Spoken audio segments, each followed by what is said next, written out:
India Legal presents Courts Roundup.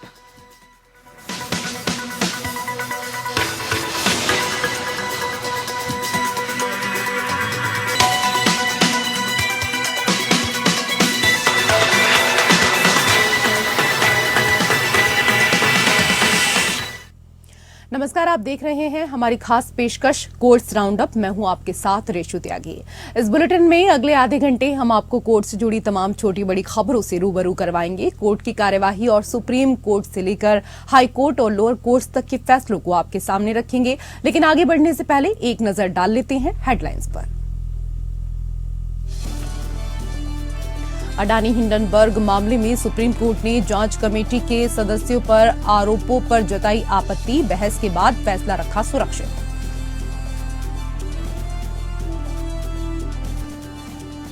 Supreme court ने Noida authority में मुआवजा वितरण में हुए कथित फर्जीवाड़े की जांच का बढ़ाया दायरा। पिछले 15 साल के बड़े जमीन अधिग्रहण और मुआवजे की होगी जांच। 4 हफ्ते में जांच रिपोर्ट तलब। ममता सरकार पर कलकत्ता हाईकोर्ट ने दिखाई सख्ती। कहा, बीजेपी को टीएमसी के इस्तेमाल वाली जगह पर रैली की अनुमति मिले, समान व्यवहार नहीं होगा तो टीएमसी की रैलियों में लगेगी पाबंदी। पटना हाईकोर्ट ने बंदूक की नोक पर की गई शादी की रद्द। कहा, 7 फेरे और पवित्र अग्नि में घी के होम पर ही हिंदू विवाह होता है संपन्न।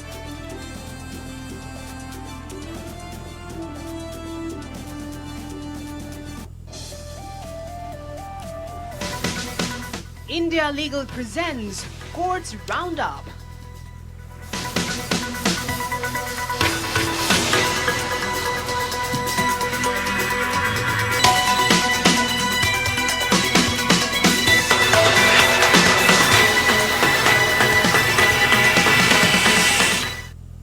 कोर्ट से जुड़ी खबरें अब विस्तार से। सुप्रीम कोर्ट ने नोएडा अथॉरिटी में मुआवजा वितरण में हुए कथित फर्जीवाड़े की जांच का आदेश दिया है। जस्टिस सूर्यकांत की अध्यक्षता वाली बेंच ने कहा कि नोएडा अथॉरिटी द्वारा पिछले 10 से 15 साल में जितने बड़े जमीन अधिग्रहण को लेकर मुआवजा वितरण किया गया है उसकी जांच की जाए।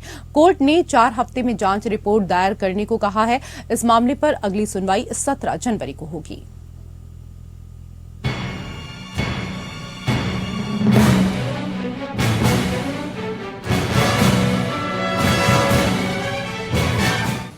नोएडा अथॉरिटी में मुआवजा वितरण में हुए कथित फर्जीवाड़े मामले में सुप्रीम कोर्ट में सुनवाई हुई।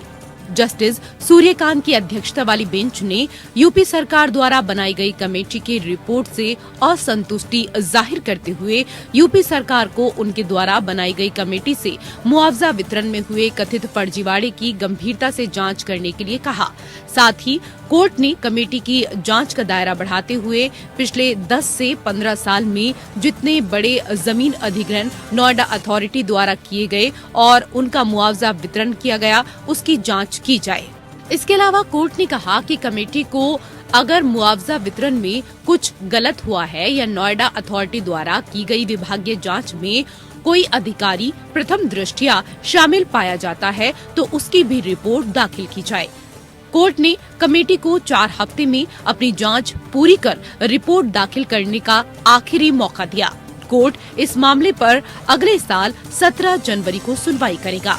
पिछली सुनवाई में इस मामले में कोर्ट के दखल के बाद यूपी सरकार ने ये बड़ा कदम उठाते हुए बोर्ड ऑफ एवेन्यू के chairman, Meerut commissioner, ADG Meerut zone की 3 सदस्यीय कमेटी बना दी थी, जिसे मुआवजा वितरण में हुए फर्जीवाड़े की जांच कर 2 हफ्ते में अपनी रिपोर्ट दाखिल करने को कहा था। दरअसल नोएडा अथॉरिटी में मुआवजा वितरण में हुए फर्जीवाड़े में जुड़े एक जमानत के मामले की सुनवाई करते हुए कोर्ट ने पिछली सुनवाई में नोएडा अथॉरिटी के खिलाफ कोर्ट ने टिप्पणी करते हुए कहा था कि नोएडा अथॉरिटी के 1-2 अफसर इस फर्जीवाड़े में शामिल नहीं हैं, बल्कि प्राधिकरण का पूरा सेटअप इसमें मिला हुआ है। इस मामले में प्राधिकरण ने कानून में किसी भी अधिकार के बिना भूमि मालिकों को नोएडा प्राधिकरण ने मुआवजा दिया है, जिसमें एक एफआईआर दर्ज की गई, लेकिन नोएडा प्राधिकरण के अधिकारियों के खिलाफ कोई जांच नहीं की गई। ये मामला नोएडा के 2 अधिकारियों और 1 भूमि मालिक के खिलाफ दर्ज किया गया था। इन लोगों पर 72 करोड़ 6,80,472 रुपए का मुआवजा बिना किसी अधिकार के गलत तरीके से भुगतान करने का आरोप है। इस मामले में इनको इलाहाबाद हाई कोर्ट ने अग्रिम जमानत देने से इनकार कर दिया था, जिस फैसले को सुप्रीम कोर्ट में चुनौती दी गई है। सुप्रीम कोर्ट उस याचिका पर सुनवाई कर रहा था जिसमें पता लगा कि कानून में किसी भी अधिकार के बिना भूमि मालिकों को नोएडा प्राधिकरण ने मुआवजा दिया। एक एफआईआर दर्ज की गई, लेकिन नोएडा प्राधिकरण के अधिकारियों के खिलाफ कोई जांच नहीं की गई। जांच नहीं करने के लिए उत्तर प्रदेश राज्य सरकार की कोर्ट ने खिंचाई की थी। सुनवाई के दौरान कोर्ट ने कहा था कि ये मामला कोई अकेली घटना नहीं है। Bureau report.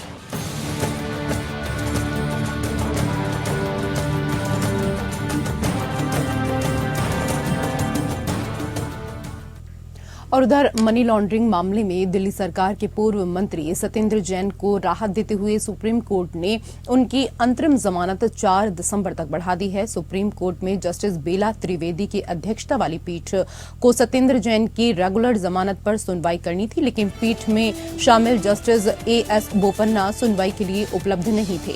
ऐसे में पीठ ने सत्येंद्र जैन की अंतरिम जमानत 4 दिसंबर तक बढ़ाने का निर्देश दिया है। सुप्रीम कोर्ट अब 4 दिसंबर को ही सत्येंद्र जैन की रेगुलर जमानत की याचिका पर सुनवाई करेगा। इससे पहले मनी लॉन्ड्रिंग के मामले में सुप्रीम कोर्ट ने सत्येंद्र जैन को 9 अक्टूबर तक अंतरिम जमानत दी थी। वहीं ईडी ने दावा किया कि जैन सुप्रीम कोर्ट में जमानत याचिका लंबित होने का हवाला देकर ट्रायल कोर्ट में बार-बार सुनवाई स्थगित करने की मांग कर रहे हैं। ईडी ने आरोप लगाया कि सत्येंद्र जैन ट्रायल कोर्ट से 16 तारीखें ले चुके हैं। सत्येंद्र जैन पर आरोप है कि उन्होंने अपने से जुड़ी 4 कंपनियों के जरिए मनी लॉन्ड्रिंग की। सीबीआई ने सत्येंद्र जैन के खिलाफ प्रिवेंशन ऑफ करप्शन एक्ट के तहत साल 2017 में भी एक मामला दर्ज किया था। सीबीआई वाले मामले में 6 सितंबर 2019 से सत्येंद्र जैन को लगातार ट्रायल कोर्ट से जमानत मिली हुई है। वहीं मनी लॉन्ड्रिंग मामले में ईडी ने बीते साल 30 मई को सत्येंद्र जैन को गिरफ्तार किया था। इस साल 26 मई को सुप्रीम कोर्ट ने जैन को स्पाइनल सर्जरी कराने के लिए 6 हफ्ते की अंतरिम जमानत दी थी। इसके बाद 12 सितंबर को सुप्रीम कोर्ट ने जैन की अंतरिम जमानत को 25 सितंबर तक बढ़ा दिया था।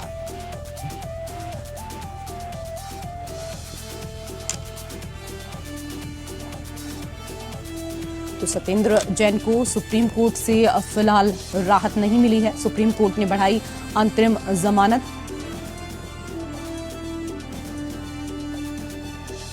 मनी लॉन्ड्रिंग मामले में है आरोपी।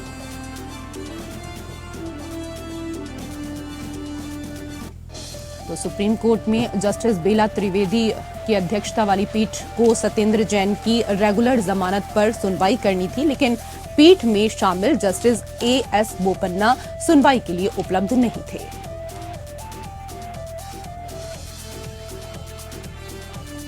टीवी पत्रकार सौम्या विश्वनाथन हत्याकांड के मामले में दोषियों की सजा पर दिल्ली के साकेत कोर्ट ने फैसला सुरक्षित रखा है।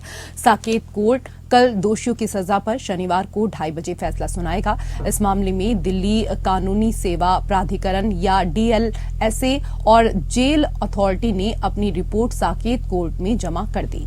साकेत कोर्ट ने मामले में सभी 5 लोगों को दोषी करार दिया है, जिसमें रवि कपूर, अमित शुक्ला, बलजीत सिंह, अजय कुमार को हत्या का दोषी करार दिया था, जबकि अजय सेठी को हत्या का दोषी न मानते हुए सेठी को आईपीसी के सेक्शन 411 के तहत दोषी करार दिया था। दरअसल सौम्या विश्वनाथन की 30 सितंबर 2008 में कार से अपने घर लौटते समय गोली मारकर हत्या कर दी गई थी, जिसमें 5 लोगों को गिरफ्तार किया गया था।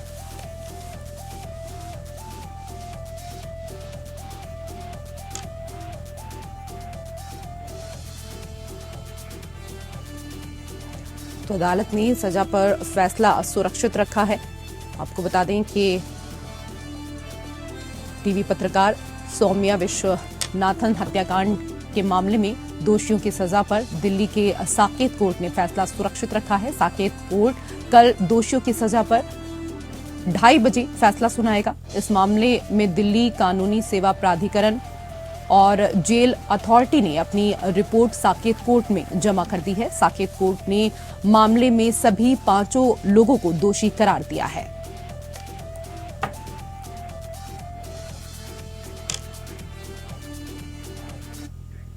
उधर अडानी हिंडनबर्ग मामले में सुप्रीम कोर्ट में सुनवाई हुई। कोर्ट ने बहस के बाद सेबी और प्रशांत को संक्षिप्त नोट दाखिल करने को कहा और फैसला सुरक्षित रखा।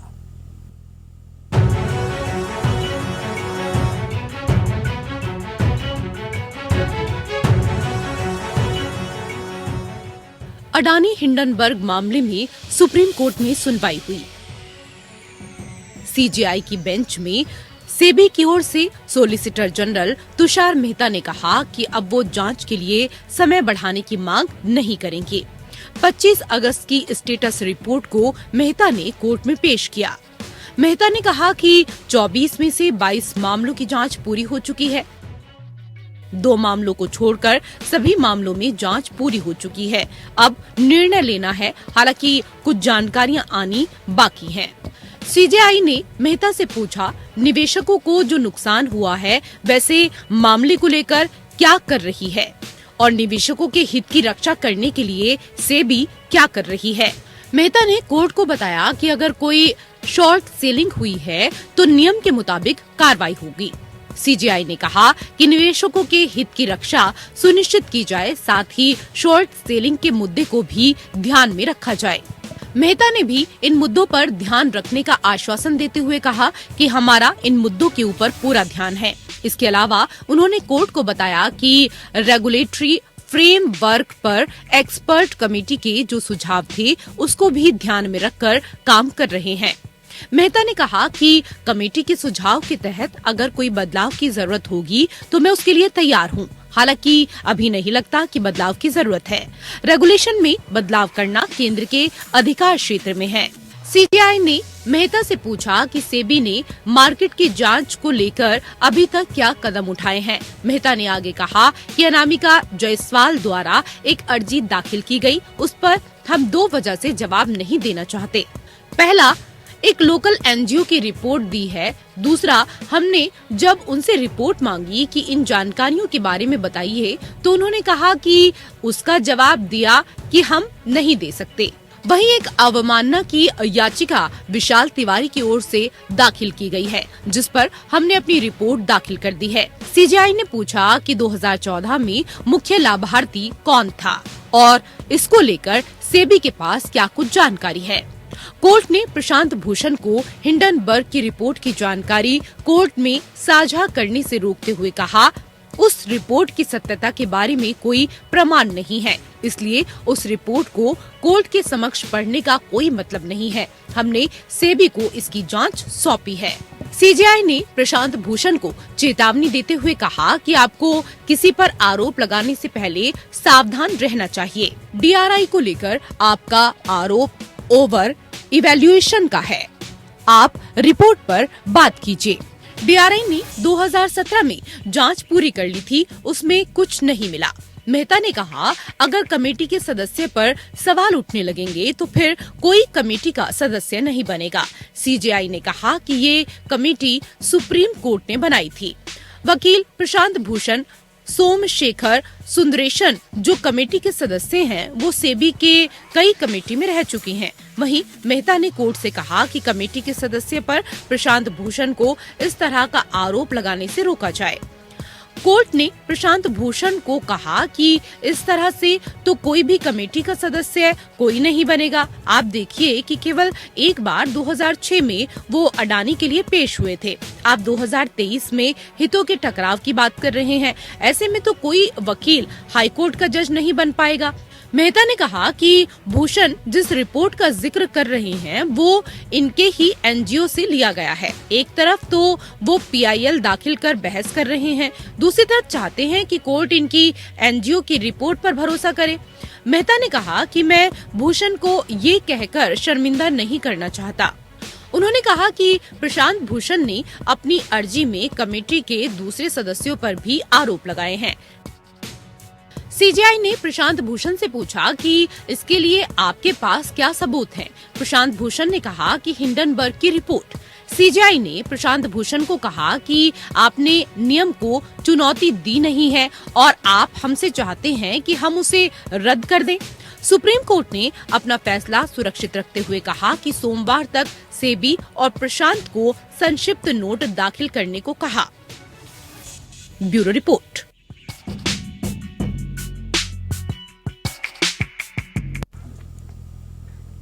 उधर वकील सोमशेखर सुंदरेशन को बॉम्बे हाई कोर्ट में एडिशनल जज नियुक्त किया गया है। बॉम्बे हाई कोर्ट के कॉलेजियम ने 4 अक्टूबर 2021 को एडवोकेट सोमशेखर सुंदरेशन के नाम की सिफारिश की थी। 16 फरवरी 2022 को सुप्रीम कोर्ट कॉलेजियम ने बॉम्बे हाई कोर्ट के जज के रूप में नियुक्ति के लिए सोमशेखर के नाम की सिफारिश की। 25 नवंबर 2022 को सरकार ने सिफारिश पर पुनर्विचार की मांग की। केंद्र की आपत्ति ये थी कि उन्होंने कई मामलों पर सोशल मीडिया पर अपने विचार रखे हैं, जो अदालतों के समक्ष विचार का विषय है। हालांकि जनवरी 2023 में कॉलेजियम ने एडवोकेट सोमशेखर का नाम दोहराते हुए कहा, जिस तरह से उम्मीदवार ने अपने विचार व्यक्त किए हैं वो इस निष्कर्ष को उचित नहीं ठहराता है कि वो अत्यधिक पक्षपाती विचार रखने वाला व्यक्ति है या वो सरकार की महत्वपूर्ण नीतियों, पहलों और निर्देशों पर सोशल मीडिया पर चुनिंदा रूप से आलोचनात्मक रहा है, जैसा कि न्याय विभाग की आपत्तियों में संकेत दिया गया है, और न ही ये इंगित करने के लिए कोई सामग्री है कि उम्मीदवार द्वारा इस्तेमाल की गई अभिव्यक्तियां मजबूत वैचारिक झुकाव वाले किसी भी राजनीतिक दल के साथ उनके संबंधों का संकेत देती हैं। Chief justice DY Chandrachud, justice Sanjay Kishan Kaul और जस्टिस के.एम. जोसेफ की कॉलेजियम ने भी कहा था, संविधान के अनुच्छेद 19(1)(a) के तहत सभी नागरिकों को स्वतंत्र भाषण और अभिव्यक्ति का अधिकार है। किसी उम्मीदवार द्वारा विचारों की अभिव्यक्ति उसे संवैधानिक पद पर रहने का अधिकार नहीं देती, जब तक कि न्यायाधीश पद के लिए प्रस्तावित व्यक्ति सक्षम, योग्यता और निष्ठा वाला व्यक्ति हो। एडवोकेट सोमशेखर सुंदरेशन अदानी हिंडनबर्ग मुद्दे के संदर्भ में भारत के नियामक तंत्र की समीक्षा के लिए सुप्रीम कोर्ट द्वारा हाल ही में गठित विशेषज्ञ समिति के सदस्य हैं।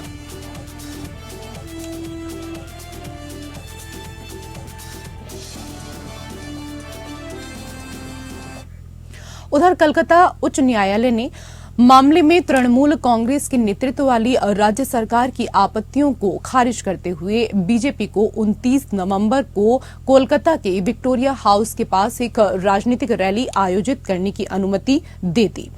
मुख्य न्यायाधीश टी.एस. शिवागनानम और न्यायमूर्ति हिरण्मय भट्टाचार्य की खंडपीठ ने कहा कि बीजेपी की रैली को 2 बार अनुमति देने से इनकार करने का पश्चिम बंगाल सरकार का फैसला मनमाना है। इस संबंध में अदालत ने कहा कि बीजेपी के महासचिव जगन्नाथ ने रैली आयोजित करने की अनुमति के लिए बहुत पहले आवेदन किया था। अदालत ने ये भी कहा कि केवल राज्य में सत्तारूढ़ पार्टी तृणमूल कांग्रेस हमेशा कोलकाता के विक्टोरिया हाउस के पास रैली स्थल का इस्तेमाल हर साल 21 जुलाई को शहीद दिवस मनाने और पार्टी के 13 कार्यकर्ताओं की पुण्यतिथि मनाने के लिए करती है। राज्य ने कहा कि राजधानी में बीजेपी की रैली से जनता को असुविधा हो सकती है, लेकिन पीठ ने कहा कि पश्चिम बंगाल विशेष रूप से कोलकाता में रैलियां, विरोध प्रदर्शन और राजनीतिक बैठकें आम हैं। मुख्य न्यायाधीश ने कहा, मुझे ये बहुत आम लगता है कि इस तरह के विरोध प्रदर्शन, रैलियां होती हैं और कोई भी नागरिकों को होने वाली असुविधा पर विचार नहीं करता है। छठ पूजा के दौरान भी पूरी सड़क को जाम कर दिया गया था।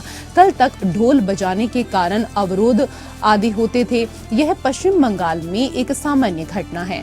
पीठ ने ये भी सवाल किया कि क्या कम समय में या कुछ क्षेत्रों में रैलियों के आयोजन के खिलाफ कोलकाता पुलिस के परामर्श का उन संगठनों द्वारा उचित तरीके से पालन किया जा रहा है जो सत्तारूढ़ दल के साथ अपनी विचारधारा साझा करते हैं।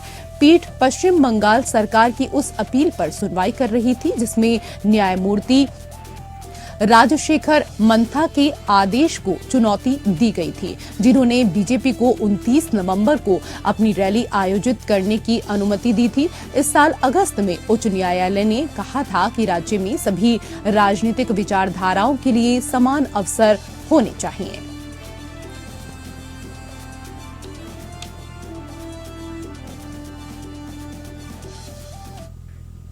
उधर कर्नाटक उच्च न्यायालय ने हाल ही में एक अनुसूचित जाति परिवार के मंदिर में प्रवेश को रोकने और उन पर हमला करने के आरोपी व्यक्तियों के खिलाफ एक आपराधिक मामला बंद करने से इनकार कर दिया।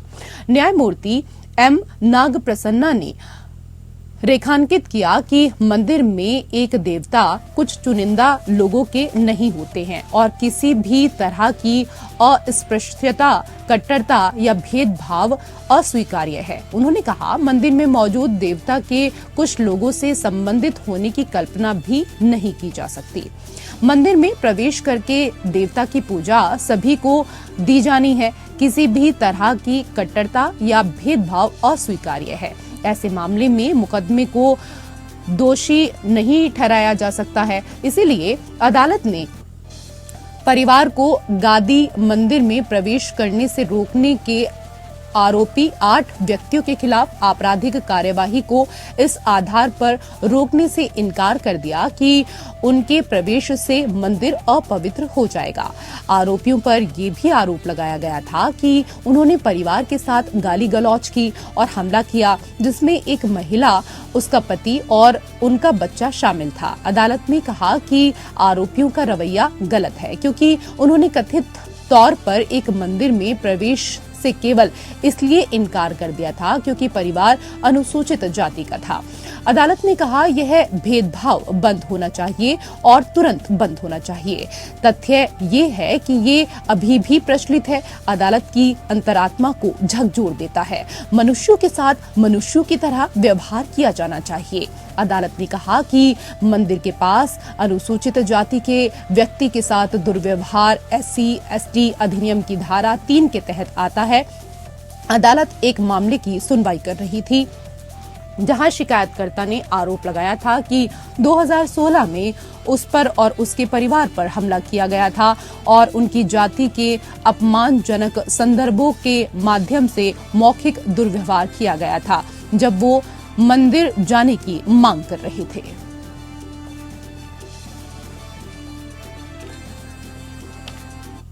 फिलहाल कोर्ट से जुड़ी खबरों में मेरे साथ इतना ही। नमस्कार।